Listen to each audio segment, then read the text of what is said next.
reacted, having fallen into another state of near unconsciousness.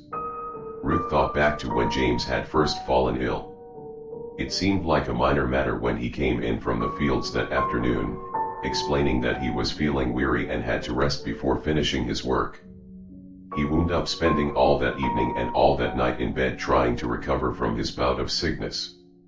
That had happened occasionally, but he usually recovered by the time morning came around, so Ruth was concerned when morning came and James showed no sign of improvement. He spent most of that day in bed. The next day he seemed better, albeit somewhat weak. The following day, however, he again fell ill. A week passed with no great improvement in his health. Ever since then his health had steadily gotten worse. He was constantly weak, his bouts of fever had increased in frequency and intensity, and he had started suffering spells of unconsciousness. His skin often burned like hot coals, and at times he turned so pale that he resembled a corpse, something which frightened Ruth. The physicians and so-called healers in the village had been unable, or in some cases unwilling, to help. Finally an elderly woman, known for her compassion, wisdom, and virtue, told Ruth to take James into the forest south of the village and travel south 7 miles. There she would come to a clearing, the home of the strange man-like creature known as the Beast of Genove. It was said that the creature could absorb the sicknesses of those brought to it, but only if it were approached without fear or malice.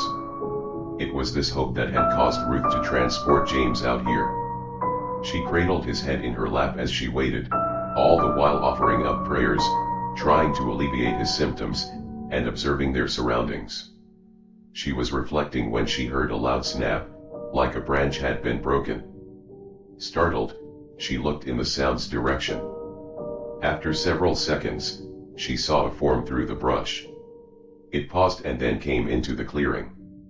Ruth's eyes grew wide and she held James closer, but she didn't make a sound. She merely gazed at the creature, who observed her for a few moments before beginning its approach. The creature resembled a man overall, but walked on all fours like a beast. As it came closer and Ruth could see it more clearly, her anxiety grew.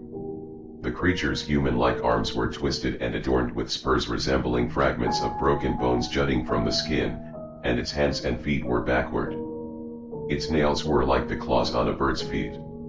Its eyes were dull and grayish-black like a piece of lead. It had a human-like face except for the jaw, which hung down loosely and was lined with rows of fangs on every side. Ruth was frightened, but she remembered the woman's words. She swallowed her fear and remained calm and non-threatening. She wondered if she should speak, if the creature would understand her, but then she saw it observing James with an expression of comprehension. It stood still for a few moments and then, after only a brief hesitation, it reared up and gripped Ruth's shoulders. Ruth was alarmed, but did not panic, instead remaining still. As the seconds passed she began to feel queasy. At first she thought it was just her dread, but as the feeling increased she realized what was happening. The creature was drawing the sickness out of James and into her. After taking this in, she steeled her resolve and again hugged James closer to her. She grew feverish and uncomfortable, and her strength started ebbing from her system. As the color returned to James's cheeks, her skin began to grow pale. Her forehead began to burn until it felt like she was roasting in an oven. As her condition worsened she felt James's body move. The movements were slight and feeble at first, but then they grew stronger and steadier. She felt debilitated and miserable, but her determination never wavered. She began to tremble and jerk as the fever ran its course, but still she kept her grip on James. She felt ready to faint, but then felt a gentle hand on her face. It was James, who looked at her with eyes filled with concern and sadness. With his revived strength he hugged her and held her close. She gave him a weak smile and rested her head on his shoulder. As she rested she found her fever easing and her strength returning. The feelings of malaise steadily drained from her system. At first she felt almost numb, but then her health began to return. Her body relaxed and started regaining its vigor. Her skin cooled and regained its proper hue as her consciousness increased. In a short time her vitality had been completely restored. To Ruth's amazement, it now felt like she had never been sick at all. The two arose to their feet with no problems. James laughed with joy as he walked